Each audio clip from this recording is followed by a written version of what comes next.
નમસ્કાર મિત્રો, સ્વાગત છે તમારું અમારી યુટ્યુબ ચેનલ ગવર્મેન્ટ જોબ અપડેટની અંદર. આજે આપણે લઈને આવી ગયા છે ગુજરાત વિદ્યાપીઠ તરફથી આવેલી નવી વેકેન્સીનું નોટિફિકેશનનો વિડીયો. જો વિડીયો સારો લાગે તો મિત્રો લાઈક કરજો, શેર કરજો અને ચેનલને સબસ્ક્રાઈબ કરજો મિત્રો. તો ચાલો વધીએ આગળ. નોટિફિકેશનની અંદર મિત્રો વાત કરીએ ઓનલાઈન એપ્લિકેશનની, તો 19/6/2026થી ઓનલાઈન એપ્લિકેશન સ્ટાર્ટ થઈ ગઈ છે.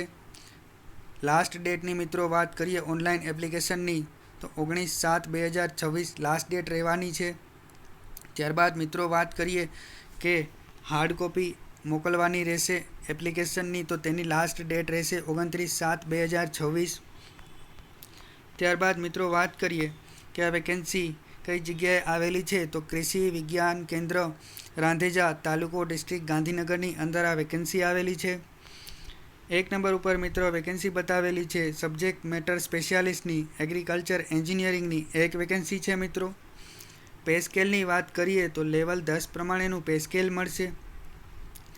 એજની મિત્રો વાત કરીએ તો બિલો 35 યર્સ એજ હોવી જોઈએ. એજ્યુકેશન ક્વોલિફિકેશનની મિત્રો વાત કરીએ તો master degree in processing and food engineering from recognise university તરફથી તમારી પાસે ડિગ્રી હોવી જોઈએ મિત્રો. ત્યારબાદ વાત કરીએ 2 નંબર ઉપર આપેલી વેકેન્સીનું, તો મેટર સ્પેશિયાલિસ્ટ હોર્ટિકલ્ચરની વેકેન્સી રહેવાની છે મિત્રો. એક વેકેન્સી રહેવાની છે. PWBD કેન્ડિડેટ માટે રિઝર્વ પોસ્ટ આપેલી છે. PWBD કેન્ડિડેટની કેટેગરી નીચે આપેલી છે કે 1 આર્મ 1 લેગ હિયરિંગ ઇમ્પાયર્ડ જે કેન્ડિડેટ છે તે આની અંદર એપ્લાય કરી શકે છે. ફિઝિકલ રિક્વાયરમેન્ટની મિત્રો વાત કરીએ તો sitting, standing, bending, reading and writing, manipulation by finger અને સીઈંગની તમારી રિક્વાયરમેન્ટ રહેશે. આ કાર્યો તમે કરી શકવા જોઈએ. ત્યારબાદ મિત્રો વાત કરીએ પે સ્કેલની, તો લેવલ 10 પ્રમાણેનું પે સ્કેલ મળવાપાત્ર છે. મિત્રો વાત કરીએ એજની, તો બિલો 35 યર્સ તમારી એજ હોવી જોઈએ. SC/ST કેન્ડિડેટ માટે 15 વર્ષ, OBC કેન્ડિડેટ માટે 13 વર્ષ અને અનરિઝર્વ કેટેગરીના કેન્ડિડેટ માટે 10 વર્ષની એજ રિલેક્સેશન મળવાપાત્ર છે. ત્યારબાદ મિત્રો વાત કરીએ એજ્યુકેશન ક્વોલિફિકેશનની, તો master degree in agriculture with specialization in horticulture અથવા તો master degree in horticulture from recognise university તરફથી તમારી પાસે ડિગ્રી હોવી જોઈએ. ત્યારબાદ મિત્રો વાત કરીએ 3 નંબર ઉપર આપેલી વેકેન્સીની, તો વેકેન્સીનું નામ રહેશે પ્રોગ્રામ આસિસ્ટન્ટ કોમ્પ્યુટર. એક વેકેન્સી મિત્રો આપેલી છે. PWBD કેન્ડિડેટ માટે રિઝર્વ છે.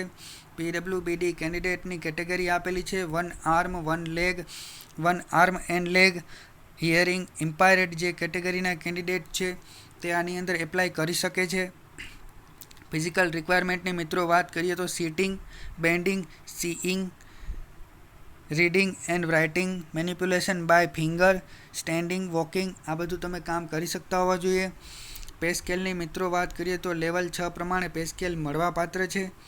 એજની મિત્રો વાત કરીએ તો બિલો 30 યર્સ તમારી એજ હોવી જોઈએ. SC/ST કેન્ડિડેટને 15 વર્ષ એજ રિલેક્સેશન મળશે, OBCને 13 વર્ષ અને જનરલ કેટેગરીના કેન્ડિડેટને 10 વર્ષ સુધી એજ રિલેક્સેશન મળવાપાત્ર છે. મિત્રો વાત કરીએ એજ્યુકેશન ક્વોલિફિકેશનની, તો તેની અંદર bachelors degree in computer science અથવા તો computer application or equivalent from recognise university તરફથી તમારી ડિગ્રી હોવી જોઈએ. ત્યારબાદ મિત્રો વાત કરીએ 4 નંબર ઉપર આપેલી વેકેન્સીનું. 4 નંબર ઉપર સ્ટેનોગ્રાફર ગ્રેડ 3ની એક વેકેન્સી રહેવાની છે જે અનરિઝર્વ કેટેગરીની છે. પે સ્કેલની મિત્રો વાત કરીએ તો લેવલ 4 પ્રમાણે પે સ્કેલ રહેવાનો છે. એજની મિત્રો વાત કરીએ તો બિલો 27 યર્સ એજ રહેશે. જેની એજ 27 યર્સ સુધીની છે તેમાં એપ્લાય કરી શકે છે. એજ્યુકેશન ક્વોલિફિકેશનની મિત્રો વાત કરીએ તો 12th ક્લાસ અથવા ઇક્વિવેલન્ટ એજ્યુકેશન ક્વોલિફિકેશન હોવી જોઈએ અને એક ડિક્ટેશન ટેસ્ટ લેવામાં આવે છે જે ગુજરાતીની ટાઈપિંગની અંદર લેવામાં આવશે, તે તમારે પાસ કરવાની રહેશે. ત્યારબાદ મિત્રો વાત કરીએ 5 નંબર ઉપર આવેલી પોસ્ટની, તો ડ્રાઈવરની પોસ્ટ રહેવાની છે. એક પોસ્ટ છે અનરિઝર્વ કેટેગરીની. પે સ્કેલની મિત્રો વાત કરીએ તો લેવલ 3 પ્રમાણેનું પે સ્કેલ રહેવાનું છે. એજની વાત કરીએ તો બિલો 30 યર્સ એટલે કે 30 વર્ષ સુધીની એજ લિમિટ રહેવાની છે. એજ્યુકેશનલ ક્વોલિફિકેશનની મિત્રો વાત કરીએ તો મેટ્રિક્યુલેશન પાસ હોવા જોઈએ તમે. Qualification from recognise university board તરફથી. તમારી પાસે HMV લાયસન્સ હોવું જોઈએ. અને 3 નંબર ઉપર બતાવેલ છે કે તમારી પાસે 1 year trade certificate in the relevant field from ITI હોવું જોઈએ, અથવા તો experience of driving in recognize ઇન્સ્ટિટ્યુશનની અંદર હોવો જોઈએ, અથવા તો experience of motor mechanic work તમારી પાસે હોવું જોઈએ. ત્યારબાદ મિત્રો વાત કરીએ 6 નંબર ઉપર આવેલી પોસ્ટની. 6 નંબર ઉપર સ્કિલ્ડ સપોર્ટ સ્ટાફની પોસ્ટ આપેલી છે. ટોટલ 2 વેકેન્સી છે. તેની અંદર એક વેકેન્સી અનરિઝર્વડ માટેની છે અને એક વેકેન્સી PWBD કેન્ડિડેટ માટે રિઝર્વ છે. PWBD કેન્ડિડેટની કેટેગરીની વાત કરીએ તો 1 leg, cerebral palsy, leprosy cured, dwarfism, acid attack victims. મિત્રો ફિઝિકલ રિક્વાયરમેન્ટની વાત કરીએ તો sitting, standing, walking, bending, reading and writing, seeing, hearing and કોમ્યુનિકેશનની ફિઝિકલ રિક્વાયરમેન્ટ રહેશે. પે સ્કેલની મિત્રો વાત કરીએ તો લેવલ 1 પ્રમાણે પે સ્કેલ મળવાપાત્ર છે. એજની મિત્રો વાત કરીએ તો બિલો 25 યર્સ એટલે કે 25 વર્ષ સુધી તમારી એજ હોય તો તમે એપ્લાય કરી શકો છો. એજ રિલેક્સેશન મળવાપાત્ર છે. SC/ST કેન્ડિડેટને 15 વર્ષ, OBC કેન્ડિડેટને 13 વર્ષ અને અનરિઝર્વ કેન્ડિડેટને 10 વર્ષ એજ રિલેક્સેશન મળવાપાત્ર છે. એજ્યુકેશન ક્વોલિફિકેશનની મિત્રો વાત કરીએ તો મેટ્રિક્યુલેશન ઓર ઇક્વિવેલન્ટ પાસ ઓર ITI પાસ હોવા જોઈએ તમે. ત્યારબાદ મિત્રો વાત કરીએ તો કૃષિ વિજ્ઞાન કેન્દ્ર આંભેટી, તાલુકો નાના પોંડા, ડિસ્ટ્રિક્ટ વલસાડની અંદર વેકેન્સી આવેલી છે. 1 નંબર ઉપર આવેલી વેકેન્સીની વાત કરીએ દોસ્તો તો સબ્જેક્ટ મેટર સ્પેશિયાલિસ્ટની વેકેન્સી રહેવાની છે. એક વેકેન્સી ટોટલ છે. PWBD કેન્ડિડેટ માટે રિઝર્વ છે. કેટેગરી નીચે PWBD કેન્ડિડેટની આપેલી છે. તે કેટેગરીના વિદ્યાર્થીઓ તેની અંદર એપ્લાય કરી શકે છે. ફિઝિકલ રિક્વાયરમેન્ટની વાત કરીએ તો મિત્રો sitting, standing, bending, reading and writing, manipulation by finger અને સીઈંગની રિક્વાયરમેન્ટ રહેશે. પે સ્કેલની મિત્રો વાત કરીએ તો લેવલ 10 પ્રમાણેનું પે સ્કેલ રહેશે. એજની મિત્રો વાત કરીએ તો બિલો 35 યર્સ એજ હોવી જોઈએ તમારી. એજ રિલેક્સેશન મળવાપાત્ર છે. SC/ST કેન્ડિડેટને 15 વર્ષ, OBC કેન્ડિડેટને 13 વર્ષ અને અનરિઝર્વ કેન્ડિડેટને 10 વર્ષ. એજ્યુકેશનલ ક્વોલિફિકેશનની મિત્રો વાત કરીએ તો master degree in agriculture with specialization in હોર્ટિકલ્ચરની ડિગ્રી હોવી જોઈએ, અથવા તો માસ્ટર ડિગ્રી ઇન હોર્ટિકલ્ચરની તમારી પાસે ડિગ્રી હોવી જોઈએ મિત્રો. ત્યારબાદ મિત્રો વાત કરીએ 2 નંબર ઉપર આપેલી પોસ્ટની તો પોસ્ટનું નામ રહેવાનું છે subject matter specialist extension education. એક પોસ્ટ રહેવાની છે મિત્રો અનરિઝર્વ કેટેગરી માટેની. પે સ્કેલની વાત કરીએ તો લેવલ 10 પ્રમાણે પે સ્કેલ રહેવાનો છે. એજની મિત્રો વાત કરીએ તો બિલો 35 યર્સ 35 વર્ષ સુધીની એજના મિત્રો આની અંદર એપ્લાય કરી શકે છે. એજ્યુકેશનલ ક્વોલિફિકેશનની મિત્રો વાત કરીએ તો master degree in agriculture with specialization in extension education અથવા તો એગ્રીકલ્ચર એક્સટેન્શનની ડિગ્રી તમારી પાસે હોવી જોઈએ મિત્રો. ત્યારબાદ મિત્રો વાત કરીએ 3 નંબર ઉપર આપેલી પોસ્ટની તો પોસ્ટનું નામ રહેવાનું છે સ્ટેનોગ્રાફર ગ્રેડ 3ની પોસ્ટ રહેવાની છે. અનરિઝર્વ કેટેગરીની એક વેકેન્સી છે. પે સ્કેલની મિત્રો વાત કરીએ તો લેવલ 4 પ્રમાણે પે સ્કેલ રહેવાનું છે. એજની વાત કરીએ મિત્રો તો બિલો 27 યર્સ એટલે કે 27 વર્ષ સુધીના કેન્ડિડેટ આની અંદર એપ્લાય કરી શકે છે. ક્વોલિફિકેશનની મિત્રો વાત કરીએ તો આ પોસ્ટ માટે ક્વોલિફિકેશન 12th ક્લાસ પાસ તમે હોવા જોઈએ અને ત્યારબાદ તમારે એક ડિક્ટેશન ટેસ્ટ આપવાની રહેશે ગુજરાતી લેંગ્વેજની અંદર.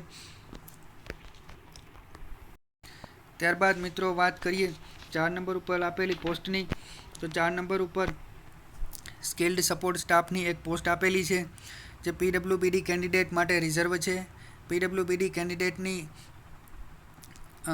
આપેલી છે કયા લોકો તેની અંદર ફોર્મ ભરી શકે છે તો કે 1 leg, cerebral પલ્સી, લેપ્રોસિસ ક્યુરેડ, dwarfism, acid attack વિક્ટમાં જેની પાસે કેટેગરી છે એ લોકો આમાં ફોર્મ ફિલઅપ કરી શકે છે.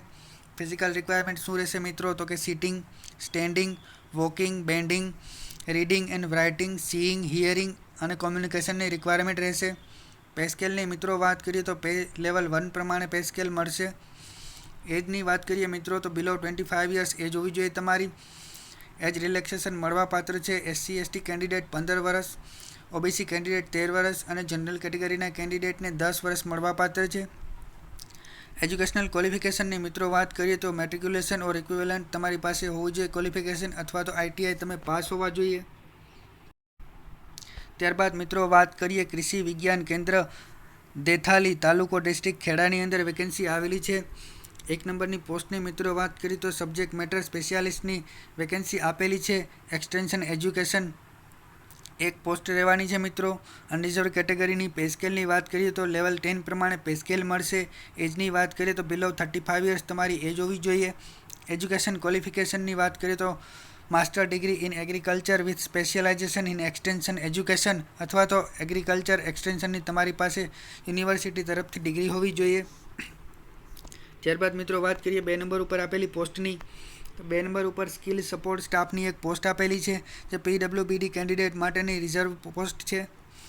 PWBD કેન્ડિડેટની કેટેગરીની વાત કરીએ તો 1 leg, cerebral palsy, leprosy cured, dwarfism, acid attack વિક્ટિમની જેની પાસે કેટેગરી છે તે લોકો આની અંદર એપ્લાય કરી શકે છે. ફિઝિકલ રિક્વાયરમેન્ટની વાત કરીએ તો sitting, standing, walking, bending, reading and writing, seeing, hearing અને કોમ્યુનિકેશનની રિક્વાયરમેન્ટ રહેશે મિત્રો. પે સ્કેલની વાત કરીએ તો લેવલ 1 પ્રમાણે પે સ્કેલ રહેવાનું છે. એજની વાત કરીએ મિત્રો તો બિલો 25 યર્સ એજ રહેશે. એજ રિલેક્સેશન મળવાપાત્ર છે. SC/ST કેન્ડિડેટને 15 વર્ષ, OBCને 13 વર્ષ અને જનરલ કેટેગરીના કેન્ડિડેટને 10 વર્ષની એજ રિલેક્સેશન મળવાપાત્ર છે. એજ્યુકેશન ક્વોલિફિકેશનની મિત્રો વાત કરીએ તો મેટ્રિક્યુલેશન અથવા એને ઇક્વિવેલન્ટ, અથવા તો તમે ITI પાસ હોવા જોઈએ મિત્રો. ત્યારબાદ મિત્રો જનરલ ઇન્સ્ટ્રક્શન આપેલી છે. એસેન્શિયલ ઇન્ફોર્મેશન એન્ડ ક્લેરિફિકેશન કે તમારે ઓનલાઈન એપ્લાય કરવાનું રહેશે અને ત્યારબાદ એપ્લિકેશનની હાર્ડ કોપી સપોર્ટિંગ ડોક્યુમેન્ટ સાથે જે એડ્રેસ આપેલું છે ત્યાં મોકલવાની રહેશે. રજિસ્ટર અથવા સ્પીડ પોસ્ટથી મોકલવાની રહેશે. ત્યારબાદ મિત્રો પેરા નંબર 10માં આપેલું છે કે તમે એક કરતાં વધારે કૃષિ વિજ્ઞાન કેન્દ્ર ઉપર એપ્લિકેશન કરો છો તો તમારે દરેક પોસ્ટ માટે અલગ અલગ એપ્લિકેશન કરવાની રહેશે અને અલગ અલગ ફીસ ભરવાની રહેશે. ત્યારબાદ મિત્રો વાત કરીએ કે ફોર્મ ફિલિંગ્સ માટેની અને વેકેન્સીની ડિટેલ આપેલી છે. કેટલા % વેકેન્સી રિઝર્વ છે એ પણ અહીંયા ડિસ્ક્રિપ્શનમાં આપેલું છે. ત્યારબાદ મિત્રો આપણે આગળ વાત કરીએ તો ટોટલ કેટેગરી પ્રમાણે ફીસ કેટલી ભરવાની છે અલગ અલગ કેટેગરીની તે આપેલું છે. જેમ કે એપ્લિકેશન ફીસની અંદર જનરલ, OBC, EWS કેન્ડિડેટ માટે 1000 રૂપિયા ફીસ છે. SC/ST કેન્ડિડેટ માટે 800 રૂપિયા ફીસ ભરવાની છે અને PWBD કેન્ડિડેટ માટે એક્ઝેમ્પ્ટેડ છે, એટલે કે એને કંઈ પણ ફી ભરવાની થશે નહીં. ત્યારબાદ નીચે મિત્રો નોટિફિકેશનની અંદર ઓનલાઈન એપ્લિકેશન કઈ રીતે કરવી તેની બધી ગાઈડલાઈન આપેલી છે. તેની અંદર કયા કયા ડોક્યુમેન્ટની રિક્વાયરમેન્ટ રહેશે તે પણ લિસ્ટ આપેલું છે પેરા નંબર 5ની અંદર. અને પેરા નંબર 1ની અંદર વેબસાઇટ આપેલી છે જેની ઉપર તમારે ઓનલાઈન એપ્લિકેશન કરવાની રહેશે મિત્રો. આ વિડીયોની અંદર આપેલી માહિતી મિત્રો તમને સારી લાગી હોય તો વિડીયોને લાઈક કરો, શેર કરો તમારા મિત્રો સાથે અને ચેનલને સબસ્ક્રાઈબ કરજો મિત્રો.